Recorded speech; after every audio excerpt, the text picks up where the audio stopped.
What if I told you that one of the most repeated and celebrated images in the history of science, the one you've seen thousands of times in books, museums, toys, and documentaries, is, in fact, completely false?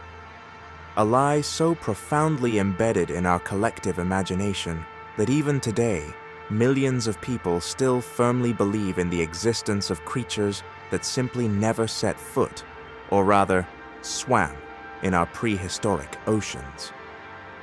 We've seen these images our entire lives: colossal creatures, armed with sharp fangs, stylized bodies, and powerful fins, gliding through the deep, dark blue seas of the Mesozoic era. They were called aquatic dinosaurs. They seemed so logical, so impressive, so alluring, that virtually no one in the general public ever bothered to question their scientific accuracy. Dinosaurs dominated the Earth for a nearly incomprehensible span of time, over 150 million years.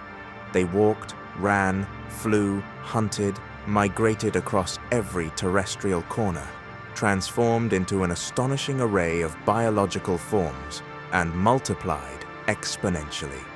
Yet, during all that time, not a single one of those highly successful lineages adapted to live permanently and completely beneath the waves. Why?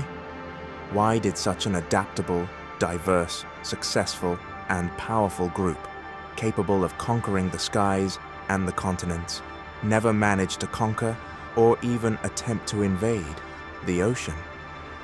The answer is not simple, but once you grasp it, the entire field of prehistoric evolutionary biology makes perfect sense. The entire myth of the marine dinosaurs began with a very simple mistake, one committed by pioneering paleontologists in the 19th and early 20th centuries, which propagated uncontrollably through visual and educational media. When fossils of gigantic marine creatures were unearthed, with long necks, enormous teeth, and incredibly hydrodynamic bodies, the first and easiest conclusion was, these must be dinosaurs that adapted to the sea. It was a logical, easy to understand idea, and most importantly, extraordinarily easy to market to the public. But scientifically, it was a taxonomic disaster. The plesiosaurs, the mosasaurus, and the ichthyosaurs, the true stars of the prehistoric ocean, were, yes, indeed, reptiles. But this is the critical distinction that was lost. They had no close relationship to the lineage that eventually gave rise to the dinosaurs, or their descendants, modern birds. They were entirely separate branches on the reptilian tree of life. They were distinct lineages with their own evolutionary histories and their own ancestors who had abandoned the land long before the dinosaurs emerged. They were highly specialized marine reptiles, but by evolutionary definition, they never were, nor would they ever become, dinosaurs. So we return to the central question: if they were so successful, why did dinosaurs never make that definitive leap into the ocean? Evolution does not operate by desire or biological will. It operates by extreme environmental pressure, necessity, and a gradual, painful adaptation that takes literally millions of years. For a large, heavy, terrestrial animal to become a functional marine predator, brutal and extensive anatomical and physiological transformations are required. This is about far more than just learning to swim. Skeletal transformation. Their heavy limbs, designed to withstand gravity, must be reshaped into streamlined fins or paddles, capable of slicing through water. Spinal design. Their spine must acquire a specialized, undulating, or extremely rigid form, which is crucial for efficient propulsion underwater. Pulmonary redesign. Their lungs must be completely re-engineered to store vast quantities of oxygen for deep, prolonged dives, fundamentally different from simple terrestrial breathing. Body density. The body must become denser, more hydrodynamic, and lose its gravitational adaptations to be efficient in buoyancy and speed. This process of deep adaptation does not take thousands of years. It can take tens of millions. And the key question is, did dinosaurs ever have the incentive, the time, or the evolutionary space to initiate this monumental change?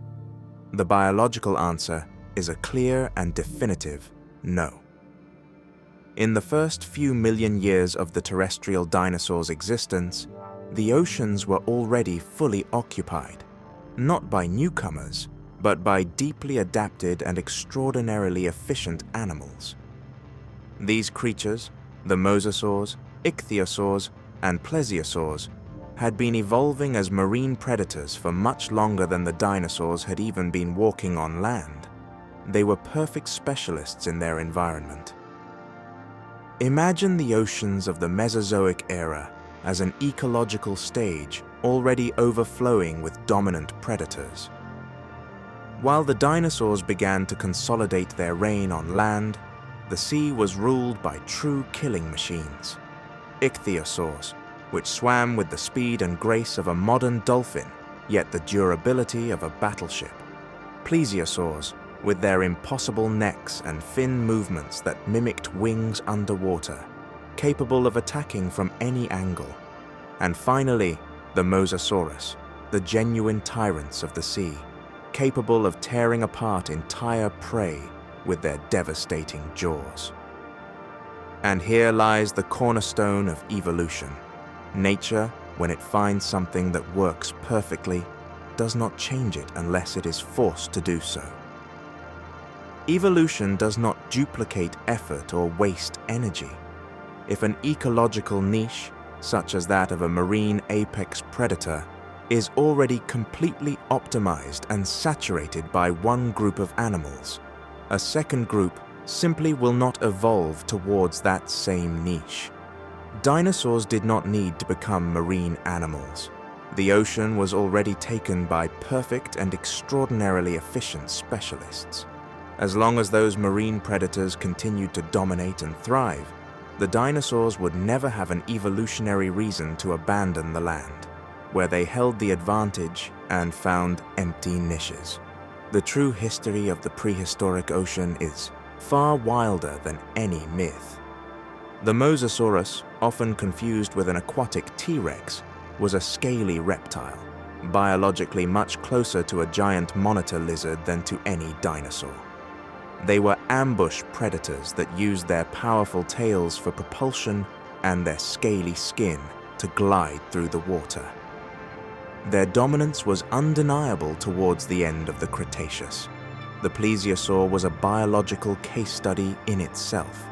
It used its four fins as if they were the wings of a submarine bird, achieving a type of underwater flight propulsion that was incredibly efficient and precise, a technique we see today in sea turtles and penguins. Its long neck was not a weakness, but a silent attack weapon. And the ichthyosaur, the oldest of the big three, achieved a near-perfect hydrodynamic form, paralleling that of modern dolphins, suggesting a similar lifestyle. Swift hunters in open waters, probably the most efficient swimmers that existed before modern marine mammals. Each of these groups evolved parallel to the dinosaurs, but never within their lineage. They shared the planet, yes, but they lived and ruled entirely distinct worlds. The land for the dinosaurs, the sea for the great marine reptiles. We now arrive at the final great question, the speculation that the human mind loves so much. If the dinosaurs never conquered the ocean, what would have happened if evolution had taken that path? What would a true aquatic dinosaur look like if it had existed?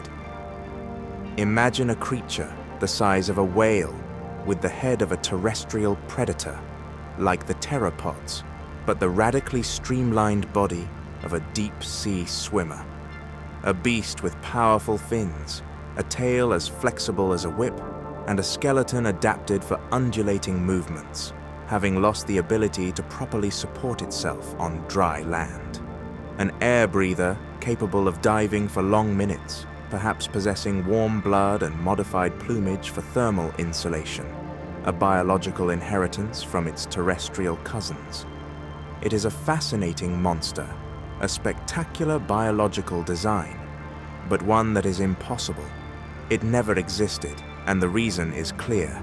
Evolution made its decisive choices long before the first dinosaur ever contemplated taking a dip.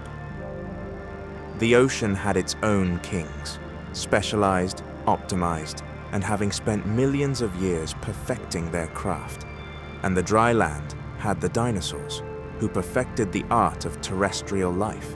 Two worlds separated by millions of years of history that simply never merged. And now you know the truth. The next time you see an illustration of a dinosaur with fins, you will know you are looking at a myth. But the reality is that the true kings of the ocean were far wilder and more complex than we ever imagined.